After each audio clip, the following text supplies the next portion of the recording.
Thanks, everybody, and good to see you all again. It's getting harder and harder to do this online stuff for me, so it's really a joy to be here. Um,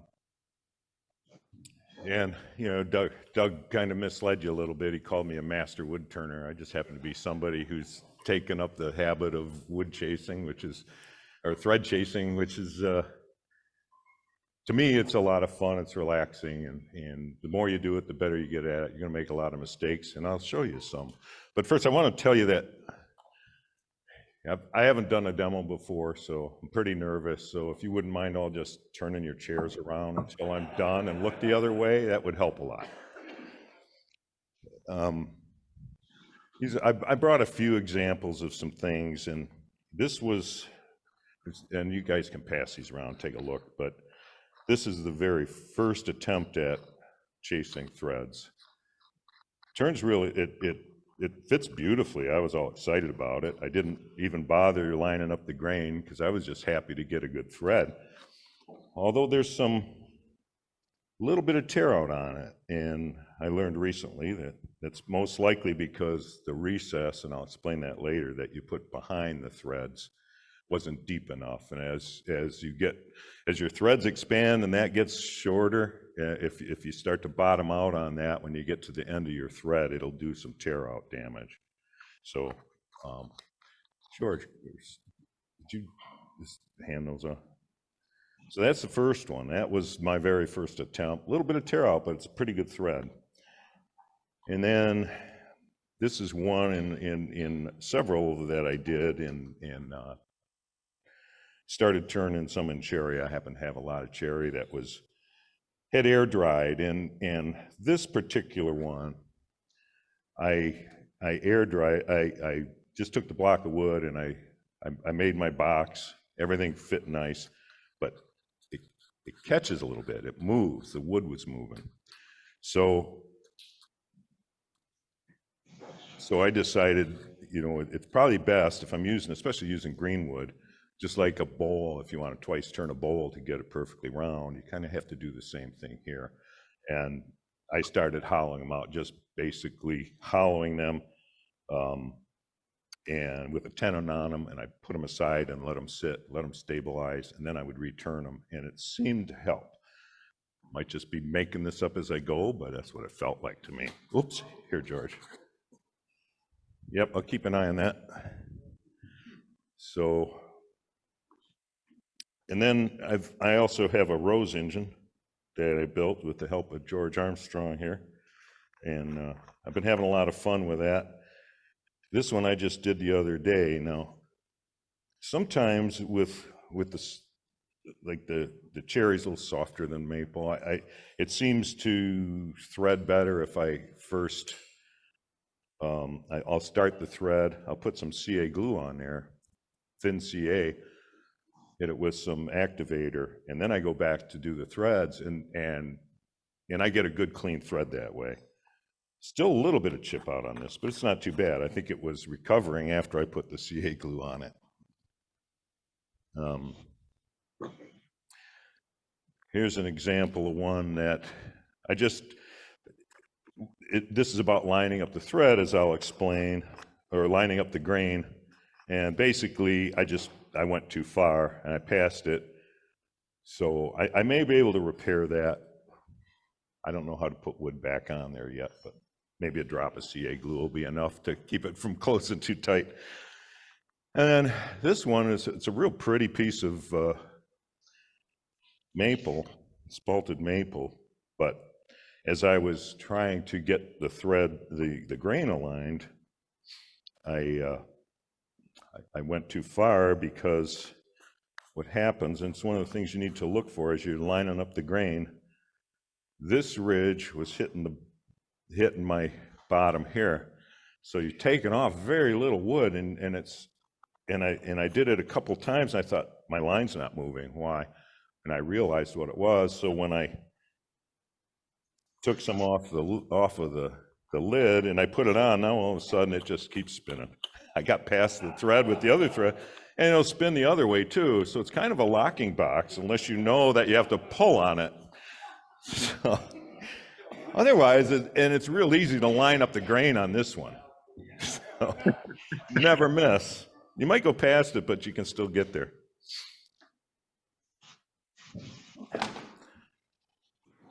There's a really nice, this happened to show up a month ago, so maybe it showed up in my email through the AAW.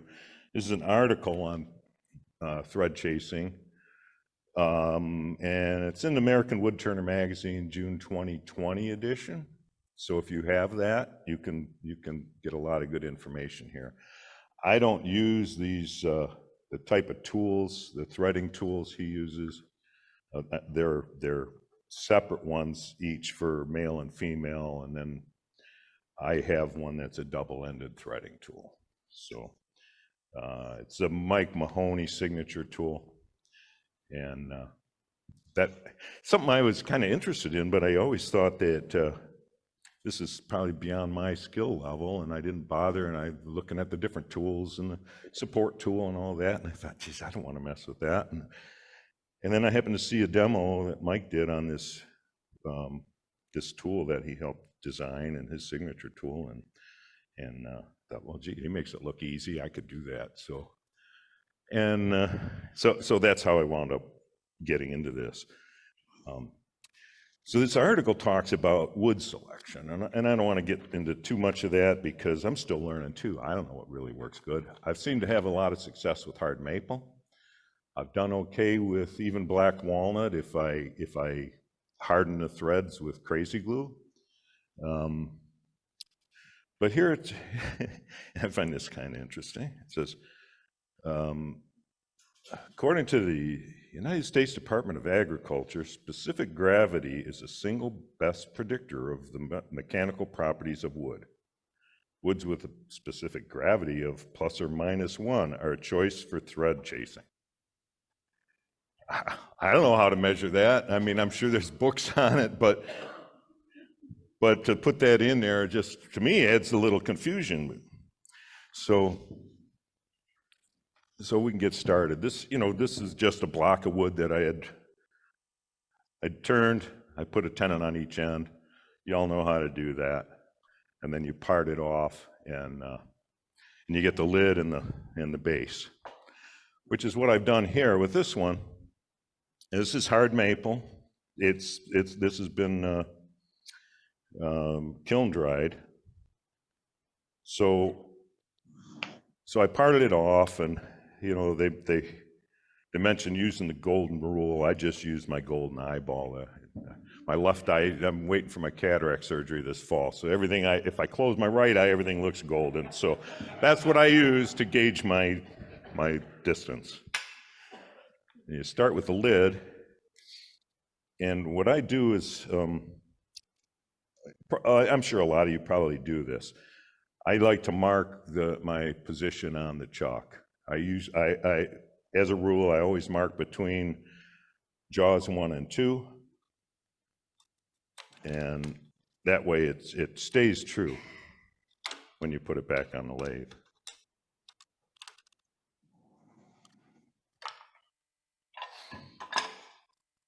So first thing to do is get a recess in the inside, and this will be the female thread side.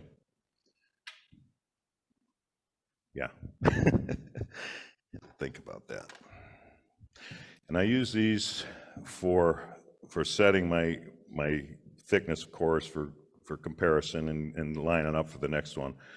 But I like to use these pieces here on the vernier caliper because they're straight. And so as you're making your thread, especially on the female side, you want your threads to be perpendicular and straight at a straight 90 from the lid. So this will give you a good reference. You can open this up against the threads, and you can clearly see if they're angled or are they close, or are they flat. If they're flat across these, you got a good flat thread.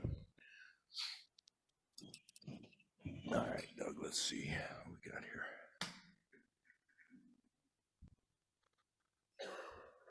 Just down a little bit.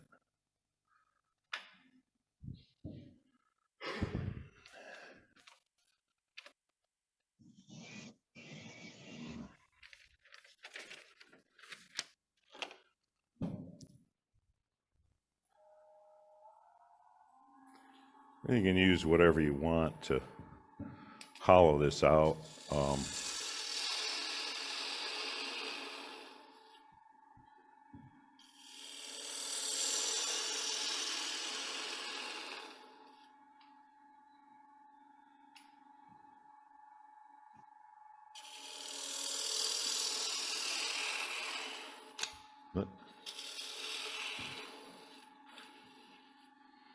I'm not going to go through all the trouble of I don't even think I need this, Doug. Sorry. Yeah, I've done that. Afraid to say.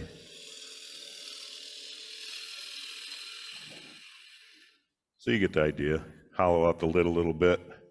You don't want to get past the top, of course. And I usually just take use this carbide tool here to cut my recess.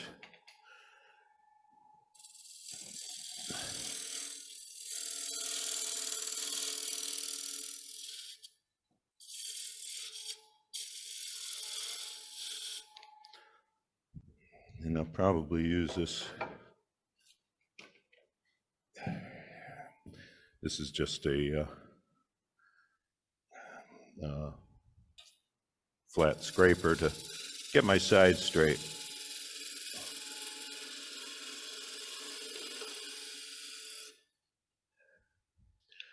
You don't have to do real deep. 2 or 3 threads on here, on the end of it is sufficient.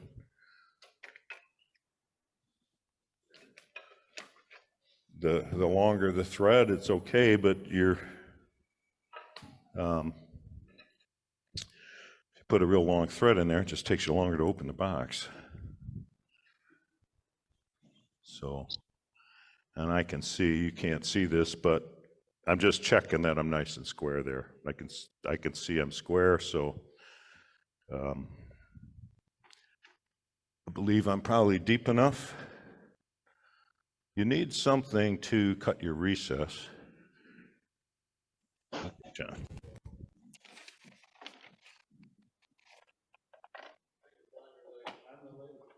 Oh, shoot.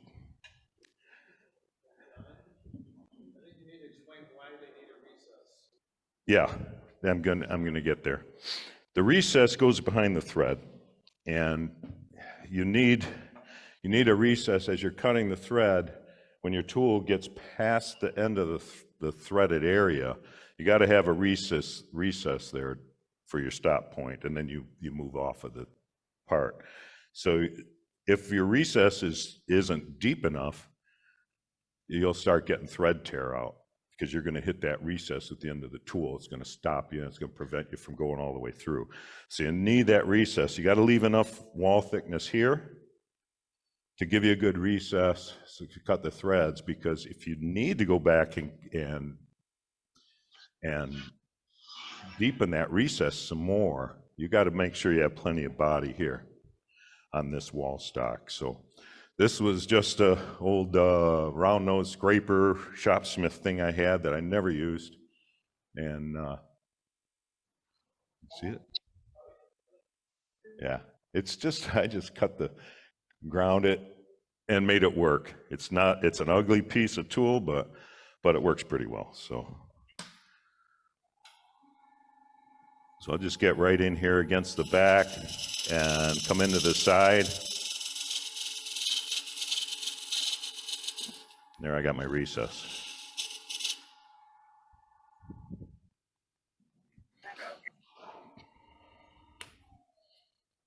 Check this. This isn't going to be pretty, folks, because I'm hoping that this is deep enough.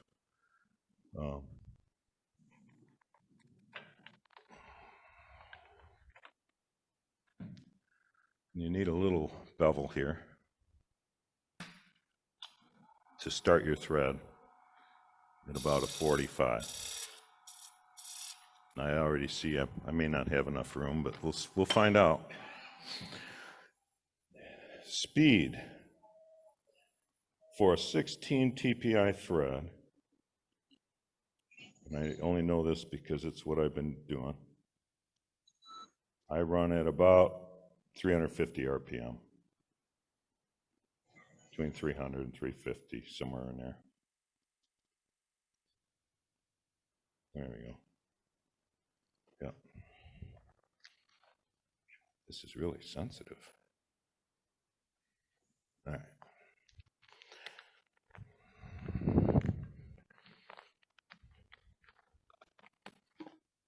I think I've already mentioned this tool. And this is, instead of the tools, like I said in that pamphlet, where they're individual hand tools, one for inside male thread, one for female thread, this has it on both ends. This end cuts the female or inside thread, and this end cuts the male or outside thread. They're negative rake cutters. You just sharpen this with I just use a diamond card, and you just rub it across the bevel, so we'll make it work that way. You want to be just slightly above center. I think I am, but I'm going to go just a little higher than this.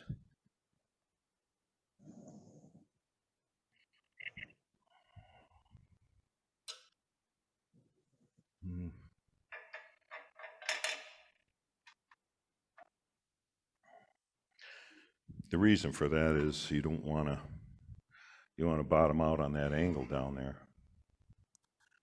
So you start off with you cut this direction, and you want to start behind that leading thing until you get your threads going on this angle. So a couple threads in, and just rub it across here, and you'll see that it's starting to cut the thread. And then as you get further, you just pick it up, and you're coming in this way now, almost straight in. Stop and see where I'm at. Does it automatically zero in on the existing thread? It does, but there's some feel involved. You have to feel it. If you don't have that bevel to start with, you're gonna start cross threading. You got to start with that bevel, work your way around. But as you get a feel for it, and you're running pretty slow. This thread is only a couple threads on here, but we're going to make it work. I can't see it very well though. What's you looking at? Yeah, I'm just trying to see that. There we go. That's better. I was trying to get a better light on that. Yeah. I barely have two threads here, but it's going to have to be it, folks. Oh shoot.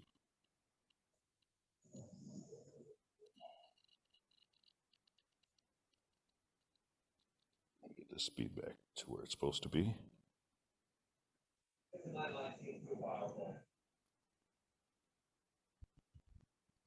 Yeah, that's pretty good. Another thing you can do to help get good threads is just, this is Holland Bowl Company bee oil. It's just beeswax and mineral spirits. And that'll give you it'll help lubricate that thread in the tool so you get a cleaner cut.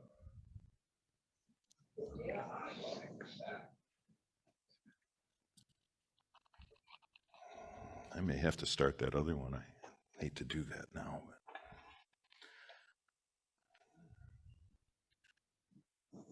My recess is still deep enough. I just bumped that again. Dang it. Not good.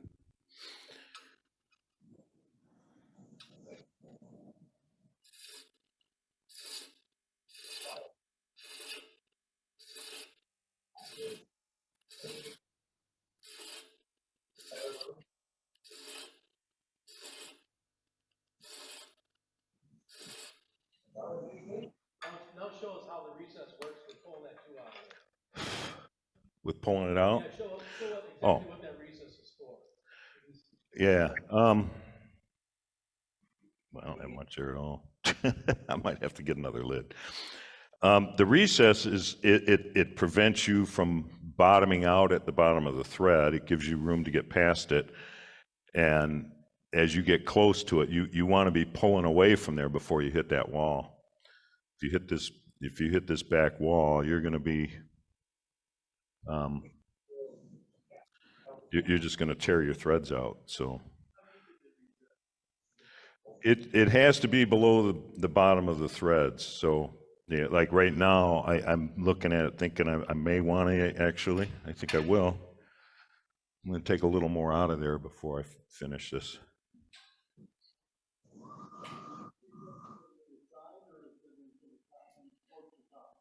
It's in the side. I pull this way with this tool,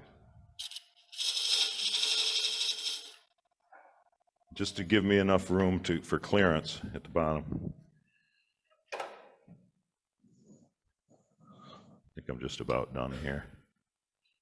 Except I better slow this down, or I will tear them out. Boy, this is touchy.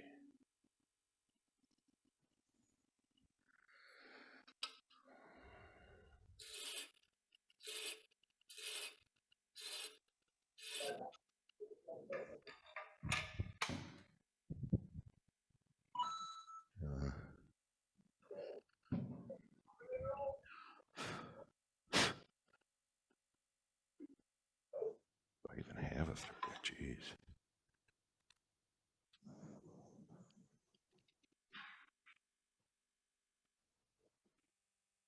Yeah, I'm flat. I've got to go deeper though. It's hard to sell. This is probably the shortest thread I've ever made.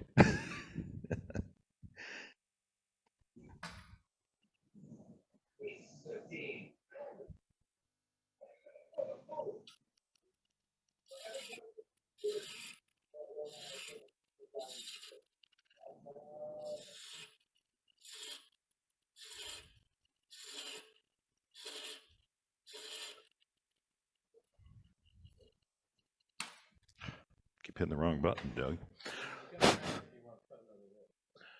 Yeah, well, I just want to see. This is that. I think I'm pretty good. I'll put this tool in there, and I can see that I'm at the bottom of my tool. So I like to take a wire brush. Now I'll know if I need to cut that other lid, Doug. Yeah, clean this all out with a wire brush just to get rid of any of that chafe or anything that might be in there. It actually doesn't look too bad. It's a short thread, but it'll still go on. So, yeah, 2 to 3 threads. They start getting longer than that. Here I got, I'm probably close to 2 threads here. I think it's going to be okay. We're going to find out. This is just the demo. Normally you would do, if you want to embellish the inside of this, you would do that before you cut the threads. You cut your shape. The inside you can put, I think you might have seen some of those. I just did a quick spiral thing on it just to give it a little accent on the inside of the lid. You can do pyrography in there. You can color it. You can do whatever you want, but always do it before the threads.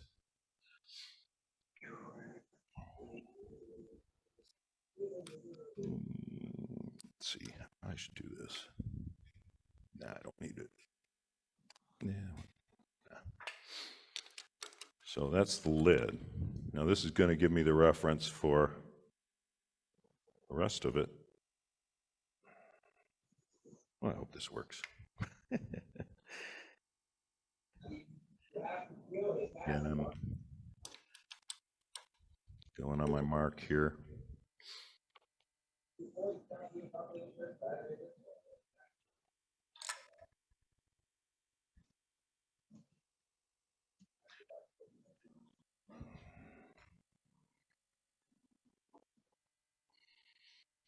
Now you can do this either way. You can hollow them out, like I think I mentioned before that if I'm working with wood that I air dried, I like to hollow them and let them stabilize and then return them like you would retrue a bowl or something. This one has not been hollowed yet. This is kiln dried wood. I think it's going to be fine. Like that small first box I showed you, it came out of the same kind of wood. So I think this will be okay.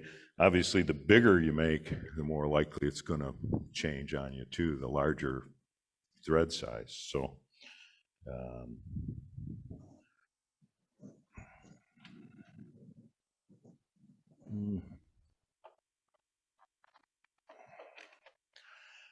can never decide which tool I want to use. There's options.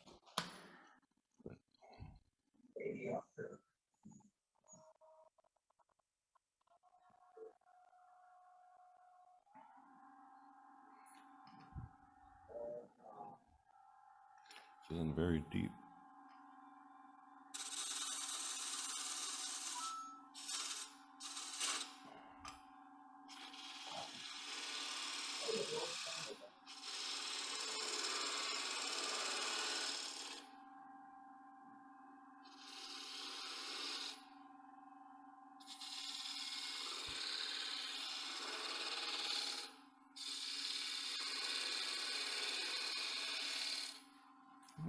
John, did you go too far?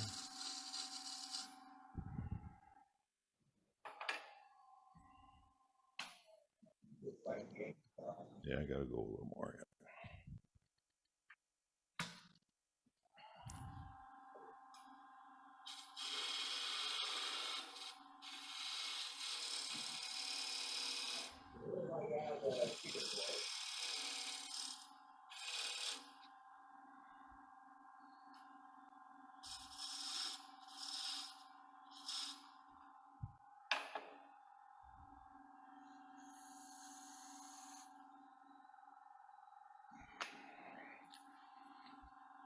You can cut a little taper here,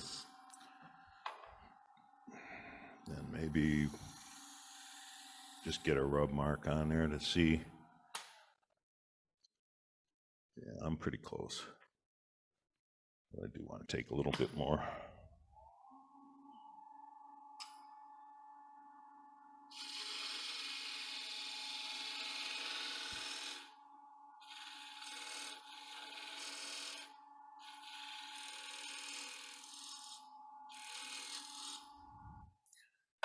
What I'm attempting to do here probably is not the smartest thing,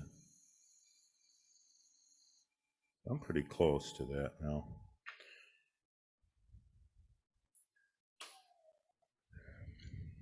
Depth. I'm just kind of eyeballing the length of this to the bottom recess, and I'm about there now. So again, it's going to be a very short thread. Hopefully, it'll still be good. Either way, you're going to get the idea how this works.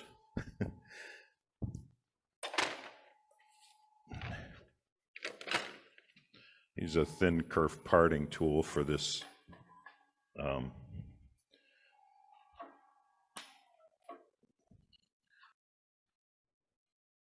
cut my recess on this side. Doesn't take much, but probably.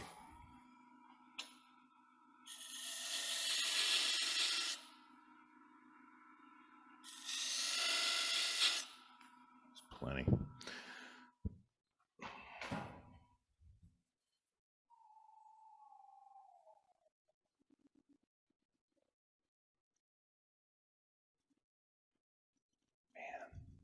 Touchy.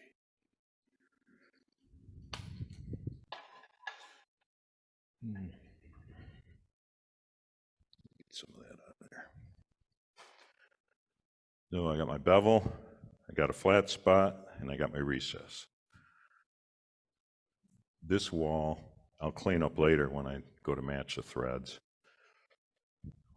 I very well may wind up with another one of those freewheeling boxes here, but we're gonna see. Oh. Sorry, everybody.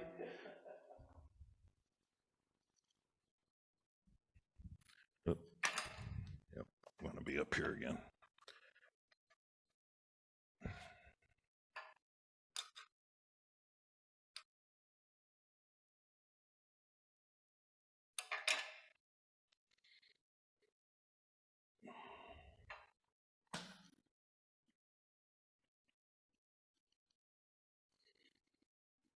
Okay. Same as before. Now, this thing is it's a little different. I mean, you're going to still start the same way, but you can actually come down as you approach the thread. You can come in at an angle here and then raise up into it to cut. It can be helpful that way, but it takes a little practice to get used to that. This is the same idea. You can see the thread starting to form.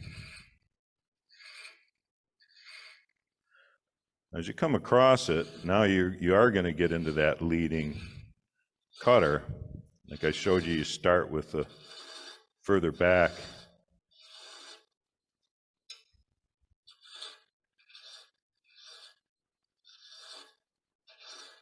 Whoop. I can see right now I'm not level, but I want to see how close I am. Getting pretty close. But I'm not close enough. And as I'm getting close to the bottom here, which I can see that I am, close to the bottom of my cutter, you want to avoid the temptation of continuing to get that thread lower by doing that. You want to take some off the top, because otherwise you're just going to make a mess of everything. So I'll take a little bit off the top here. Be nice if this was. You notice that on this, Doug? How sensitive the controller is. Yeah, seems like that to me. So I'm just going to go ahead and pull that top off of there. I better open this bevel back up. That angle. And then try again. So, patience. If you're in a hurry, don't try to do this when you're in a hurry. I made that mistake too. Wanted to hurry up and get something done, and it's dinner time. and I'm at a point where I think I gotta be a little, yeah, we're okay.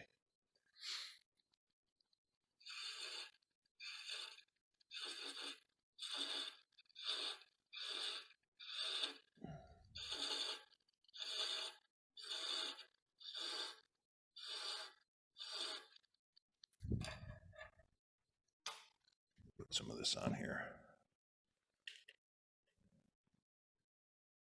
I was going to do the crazy glue thing or the CA glue thing, but I didn't want to be spraying that stuff with you guys sitting up front here. The hardener, save you the trouble of that. These don't have to be perfect. This is a demo. But I do like to do that, I think, more than using this, because I just think I get a nice, clean, hard thread that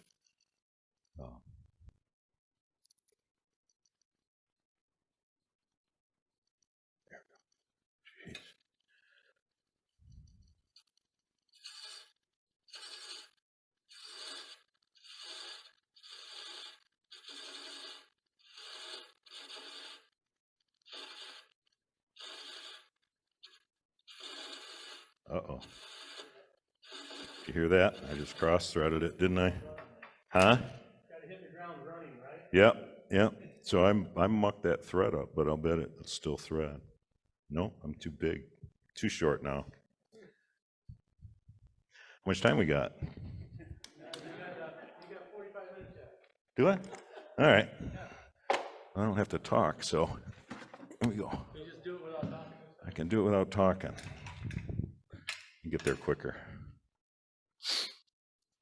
And again, make a lot of mistakes, and I'm pretty new to this.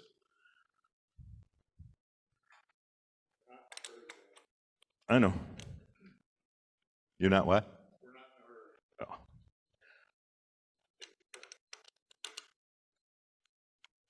Does everybody else agree with that? You don't have somewhere to go today?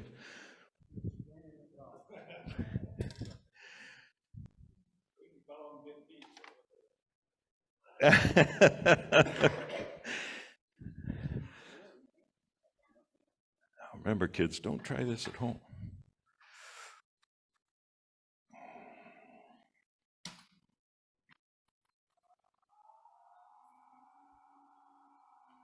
I'll give myself a better recess too this time.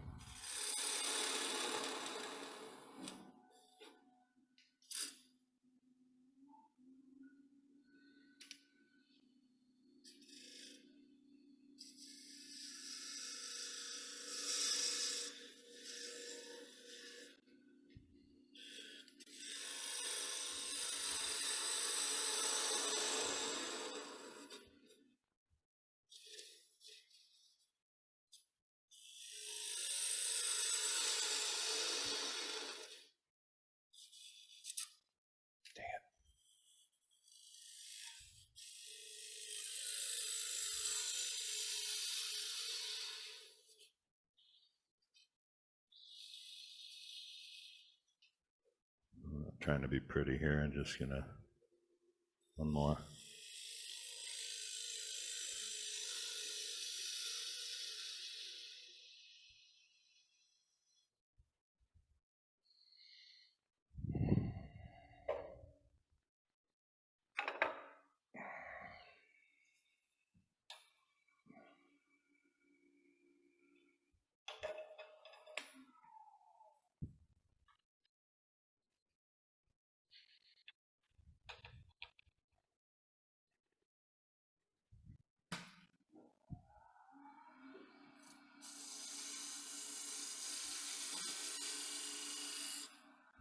Well, that ain't very sharp.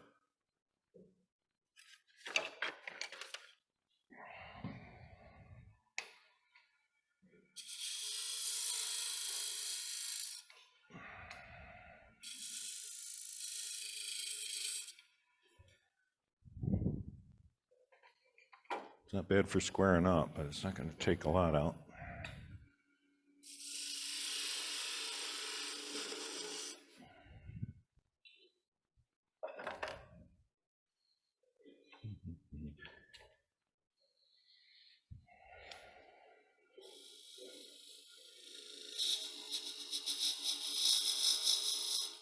I did it again, didn't I? I gotta get deeper.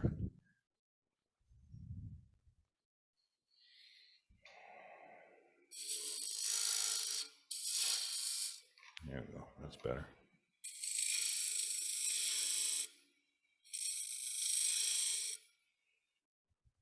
Make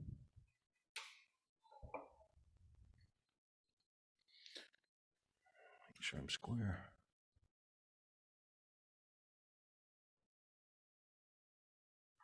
That's pretty good. I should just leave these up here.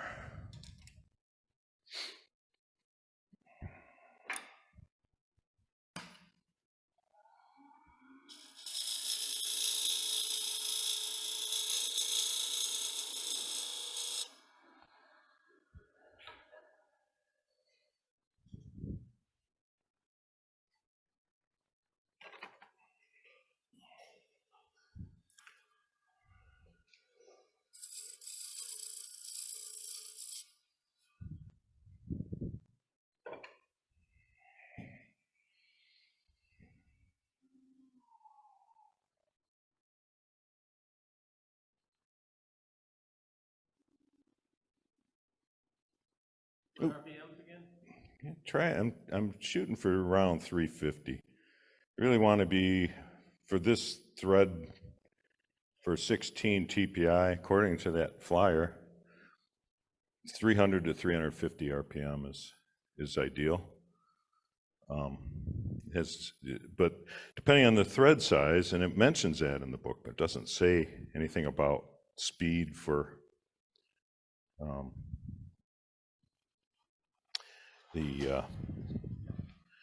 doesn't mention anything about the speed of the RPMs you use. So it's related to the speed, the thread, and your movement, and so you probably have to be slower on some threads and faster on others, depending on and I don't know what that is. So again, we start this way.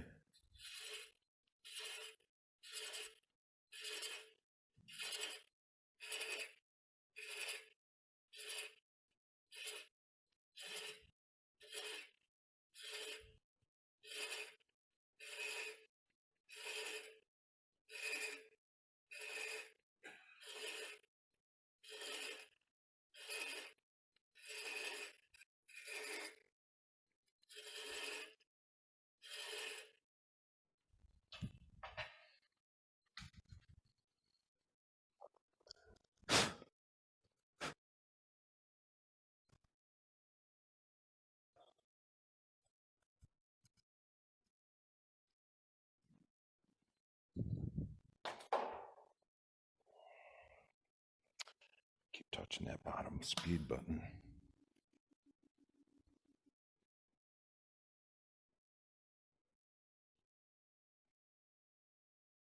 There we go.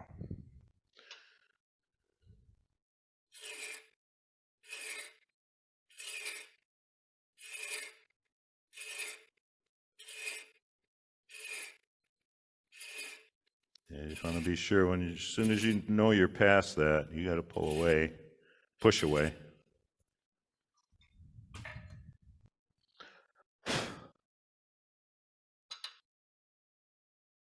Yep, I'm at the bottom of the threads.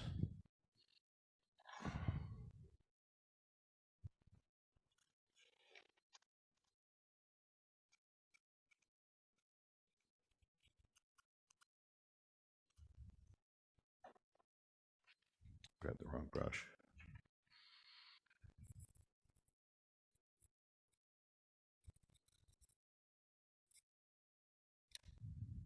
Square. Should be pretty flat. Yep, nice and flat. So that's good. This one out of here.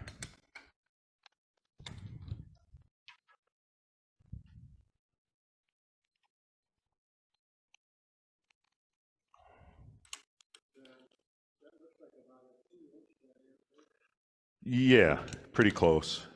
Just maybe a little more, a little less. Yeah, yeah. Some of those I passed around are quite a bit larger than this. I think one is a 3-inch diameter. I use the same tools, yeah. You always turn the thread on the bottom part before you hollow it out? No, not always.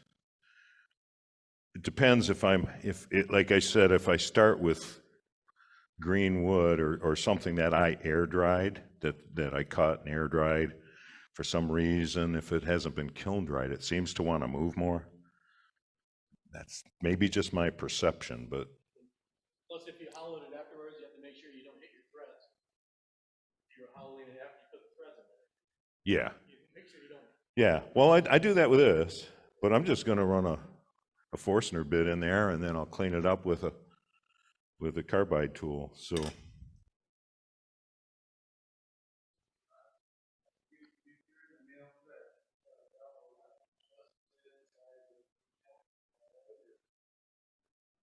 You don't want the thread longer than the depth of the bottom of that box.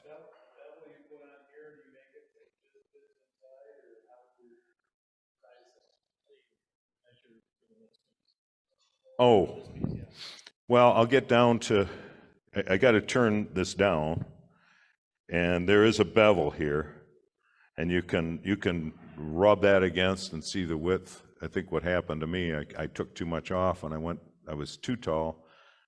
I cut too much away, then I rethreaded it. It was just, I just got too aggressive with it. So you mark it with that, and then you have to sneak up on it. You have to do it, you move it a little bit and check, and since you all decided that you wanted to watch me and sit facing me, I messed up. See, it probably would have worked out fine had you all been turned around. But I have seen a tool that measures the inside diameter and shows you how big the outside diameter is supposed to be. Like a dial indicator type concept. I don't know of one. I mean, you can do it with this and add add to the, I haven't seen that. Is there something like that? Really? I wonder if it does any good. You can still get past it. But it's probably a great way to start, a good reference point to start.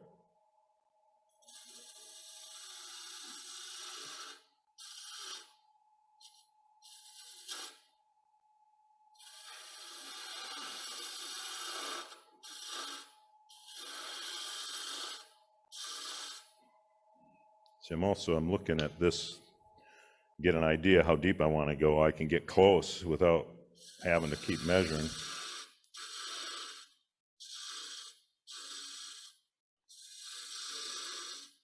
I cut this bevel here. Let's see, I can just, actually right where that bevel ends is what I need to beat at. So,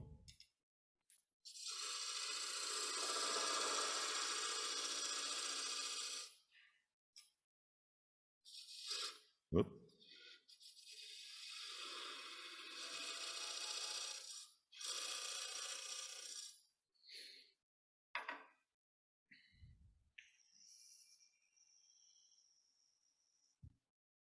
A little bit more. Just do it this way.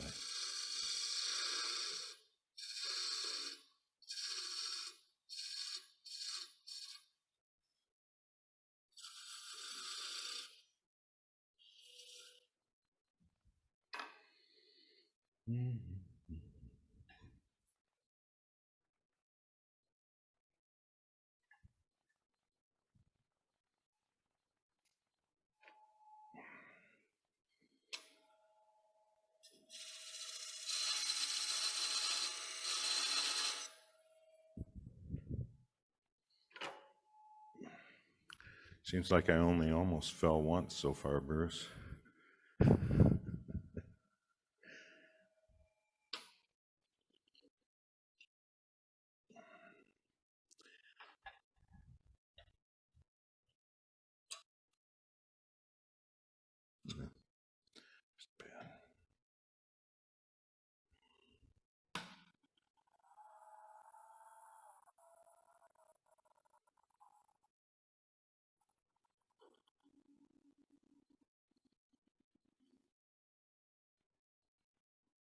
Perfect.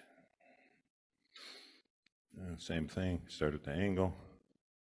Stay off of that first tooth when you start it.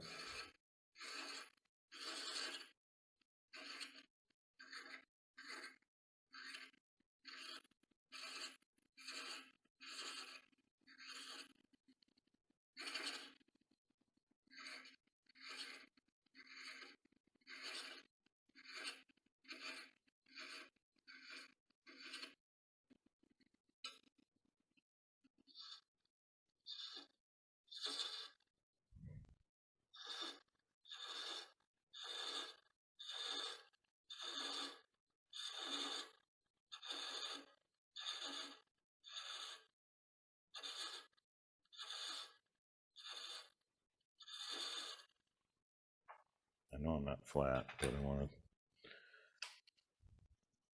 sure I'm take a little more off. That's the tricky part of this, is just getting the right. So the Sorby makes one, huh? That is it based on thread size, or? I mean, I would think the different threads, some are shallower than others, and do you know?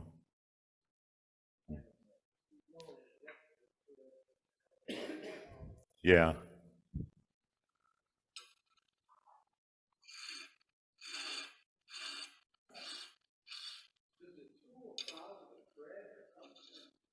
It does, but you got to help it.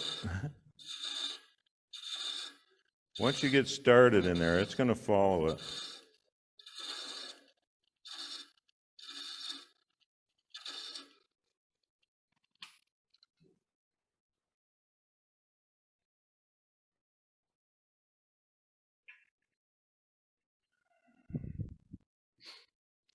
Down there already?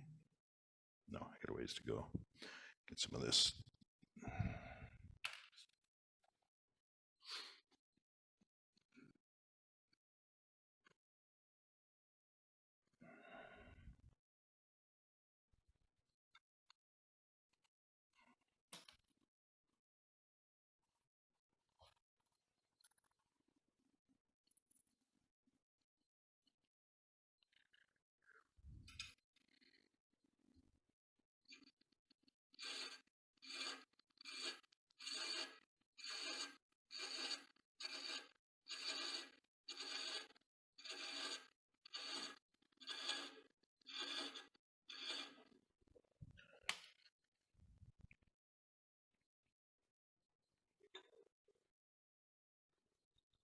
Boy. Take a little more. See if I can screw this one up, Doug. We're done.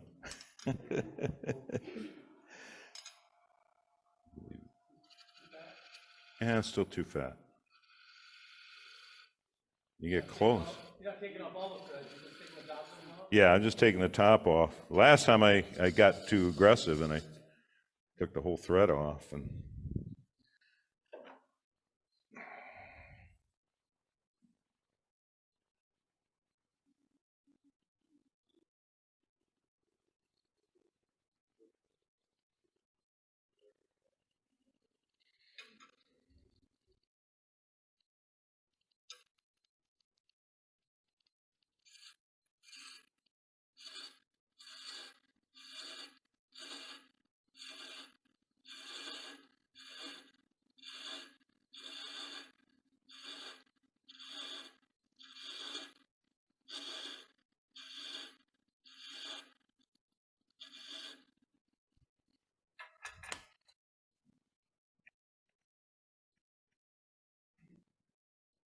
ooh, I'm close.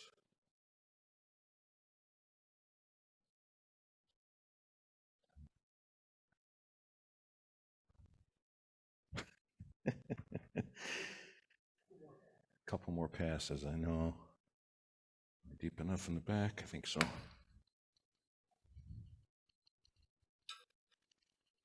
Did I do that before? This way? I don't know. I keep switching back and forth, so.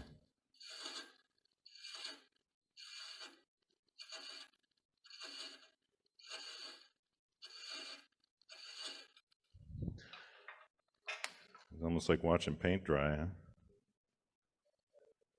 Better? Because you didn't have to put the paint on.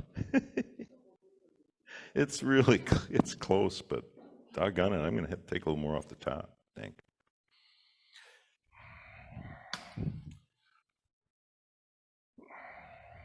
Yeah, this isn't.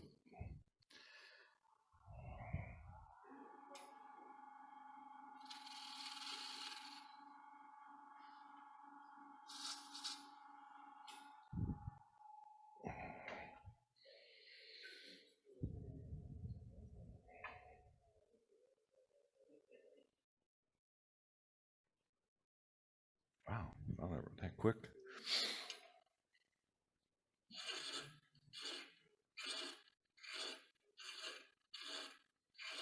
Oh, what did I forget to do?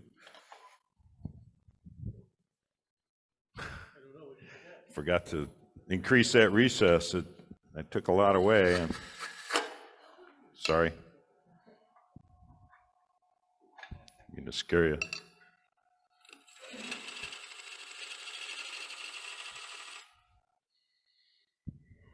What did I break?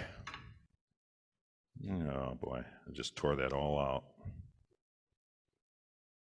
That's okay.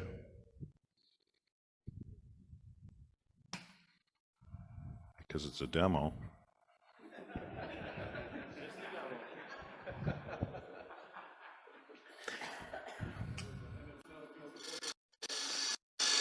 Right.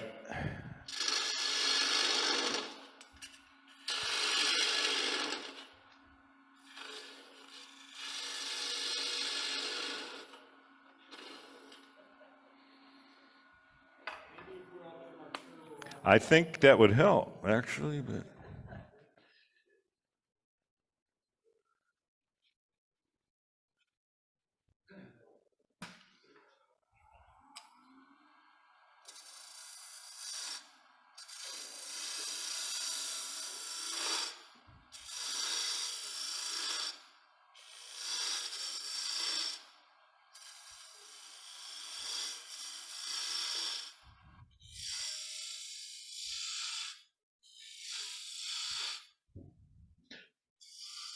So we're going to turn this one into a pillbox.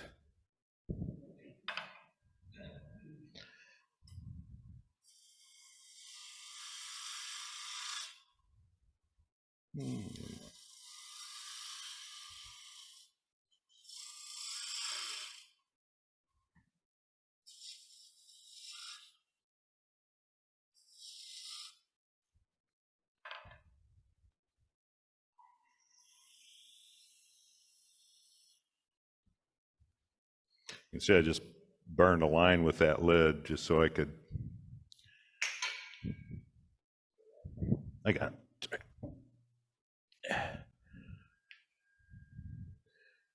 gives me a point start, so I'm a little too long. I'll take it down to there. See if I can't get lucky this time.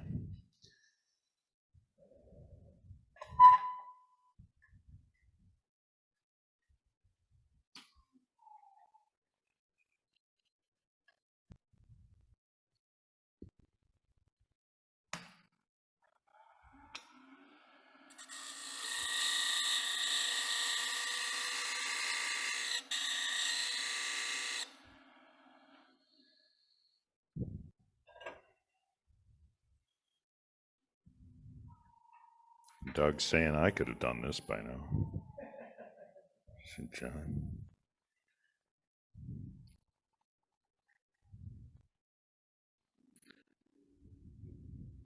How wide a recess do you need there, John? Is that a 1642?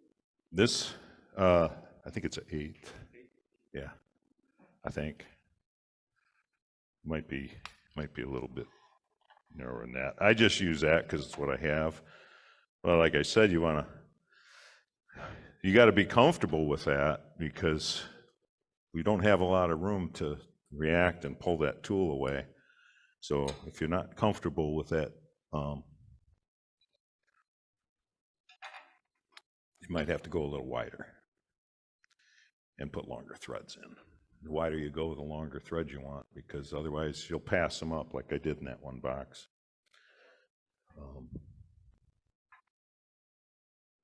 So let's try it again.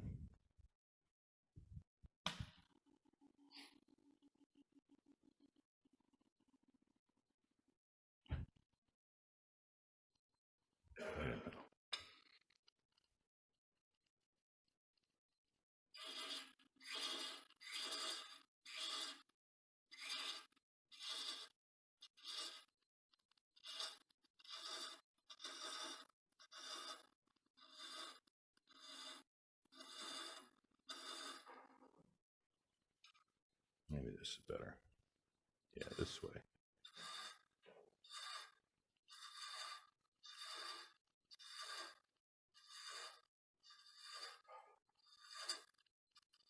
You could hear me hit the back there, didn't you?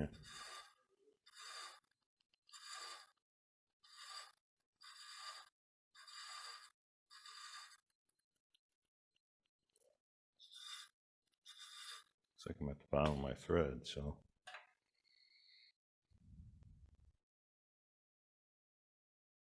Well, I'm close.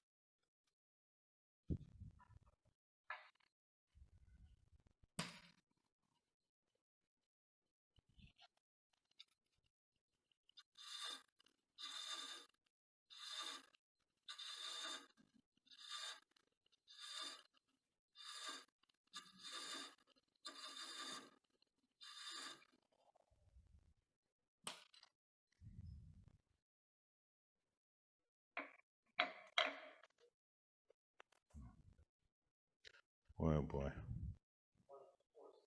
Yeah, I know. It makes you really wanna.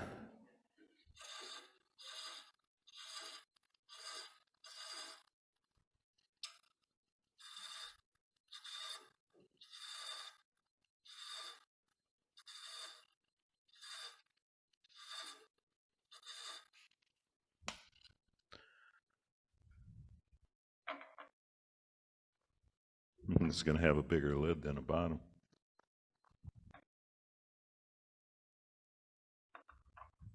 Boy, I'm almost there. I might.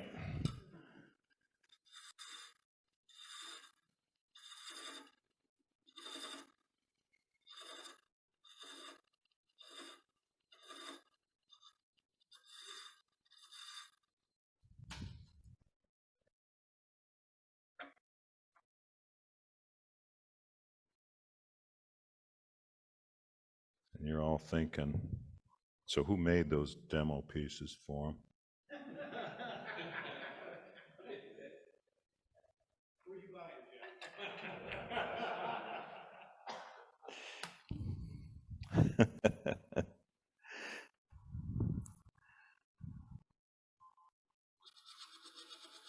Let's take a little bit off the tops here.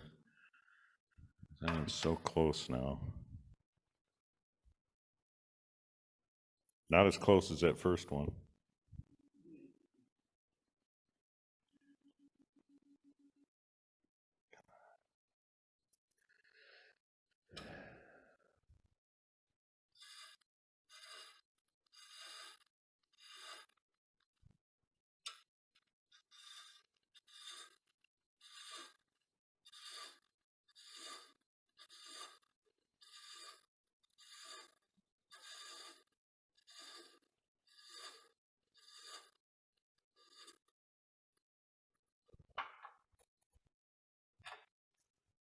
Good way to drop it.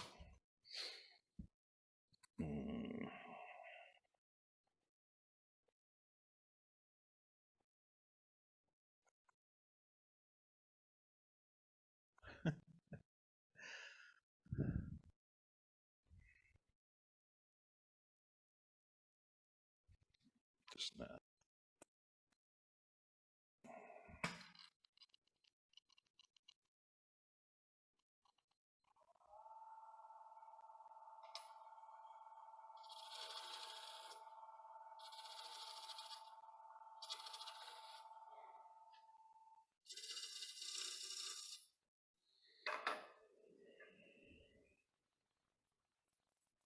How much of that 45 minutes did I use, Doug? Most of it? 10 minutes? Well, like I said,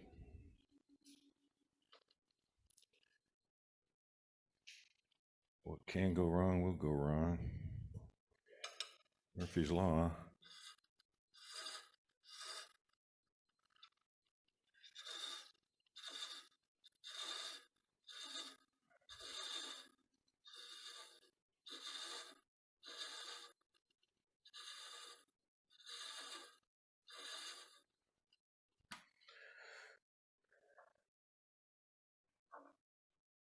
Starting, getting close.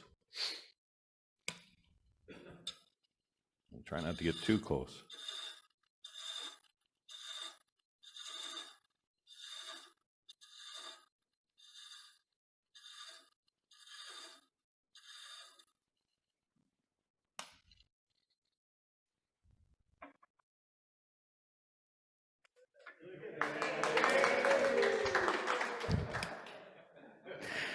Such a major accomplishment. Feels like it right now.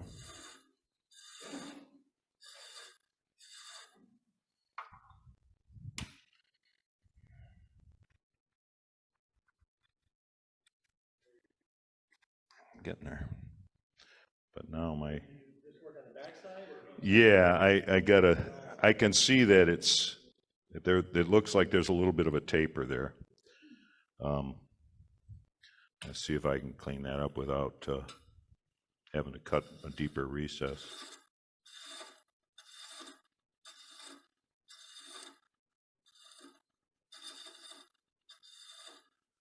Let's see what this does. Yeah, it's hitting the back and it's tearing out there. Wow.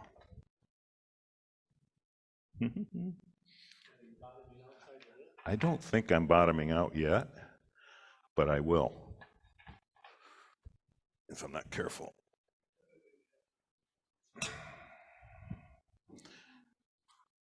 Yeah, that thing just bottomed. I felt it hit the bottom of that, and then it tore out some of the threads.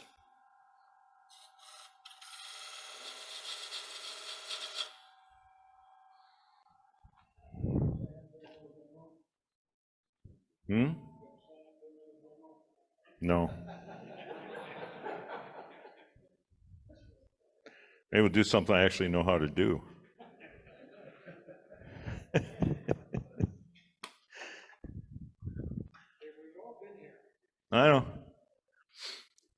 Okay, this is how it goes normally, you know, Murphy's Law, right? And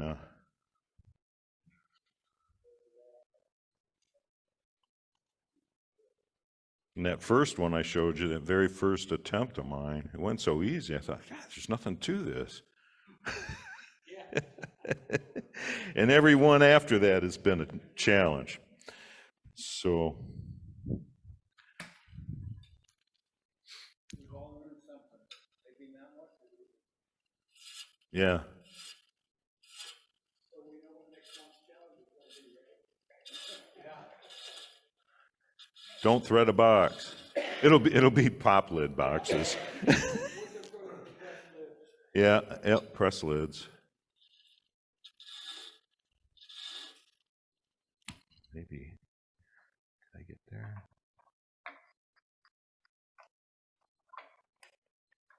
It's still a little tight there at the bottom. And it is tapered just a little bit.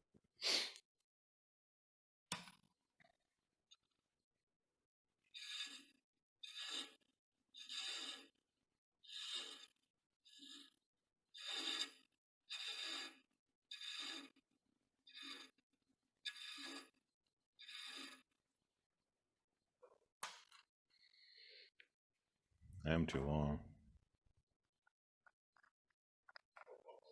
That's where it's hitting bottom right there. Yeah. So take some off.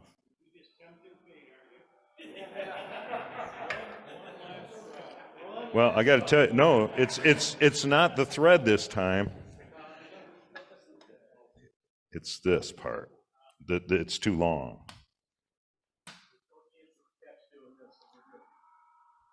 Dog, come on, be kind. He sure did. No pressure now.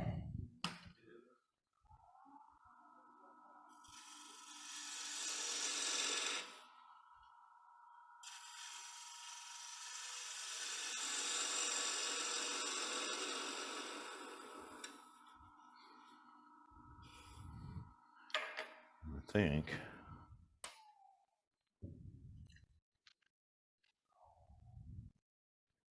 I probably ought to cut a taper on there, but let's see if it'll go on without it. There.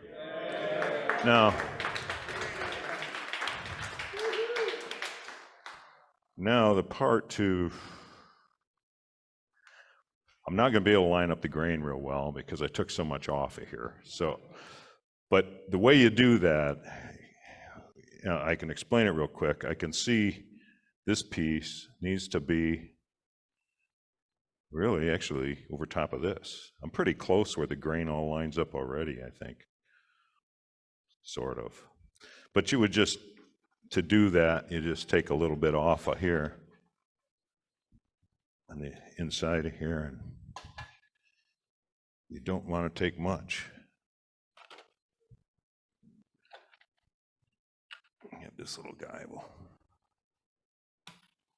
help.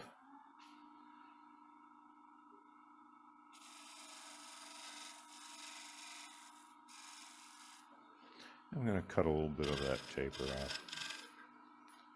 Taper that just a hair so it's easier to thread.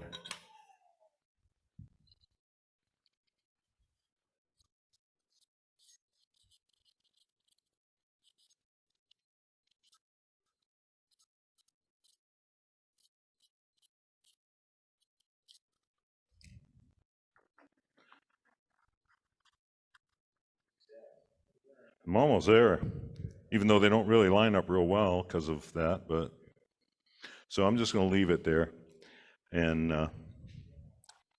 got the outside all dirty. So what I usually do is I take I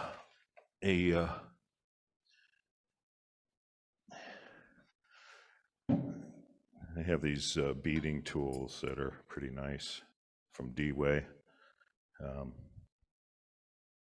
but I want to make sure I got this smooth first, and I'll get some of that dirt off of there.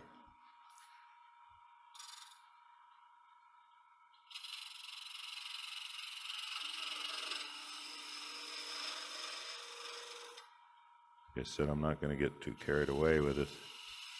I'm out of time.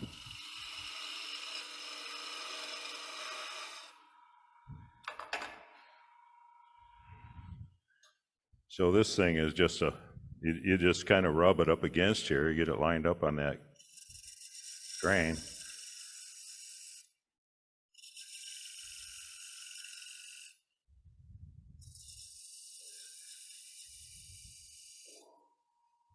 And I might put one at the bottom. And one near the top, maybe. I know I have a lot of room there.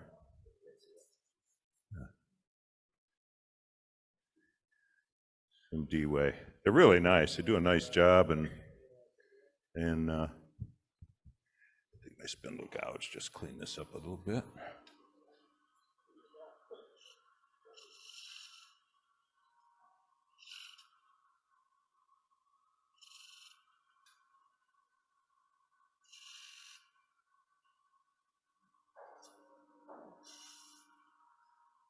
And then,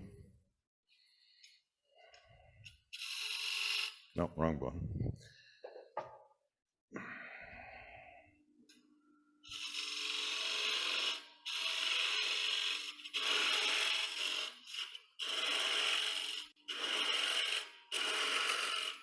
Before I get carried away, let's see how much room I got. Tons of room. I could actually make this lid much shorter. Maybe I should. Wouldn't take long. Let's do that. Do you have that tool? Oh, you're passing it around? I'll just leave it alone then. That's all right. Yeah.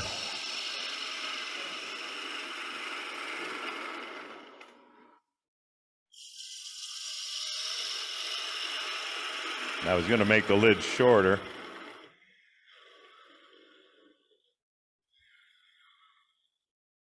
So, you know, you sand, do all that stuff, and for the bottom, it's going to be a little difficult for this one, but of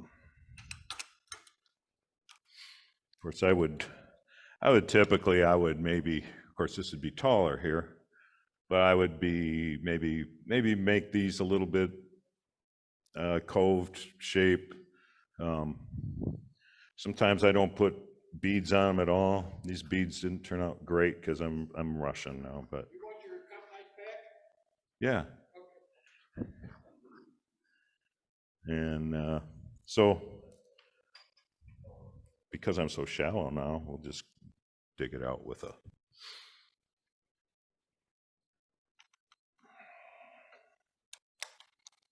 And that's the other thing. A lot of times you're coming in and out. Sometimes you want to go back and do something to this. Maybe you think you want to cut this recess deeper because you don't want to take more off of here if you have to. So again, marking those tenons and wait till the end before you take this top off. This is the point where I would, after sanding, I would go to the rose engine and I'd put on the rose engine with this tenon still on here. If I choose to do that, or I might use a decorating elf or some other spiraling tool to make something on the top. So I got to get the inside out of here. It's not going to be very deep.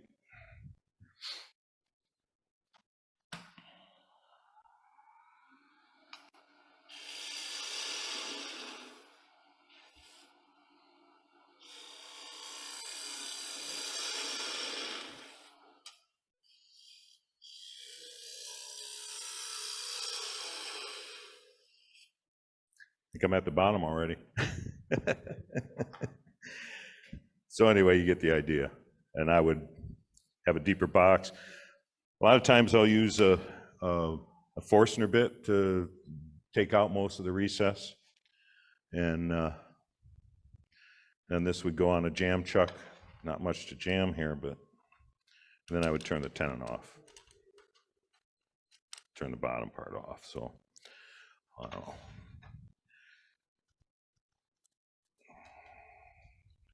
So without everybody facing me and looking at me, I probably could have done this a lot quicker, but that's the basics of it, everybody. All right. Thanks a lot, John.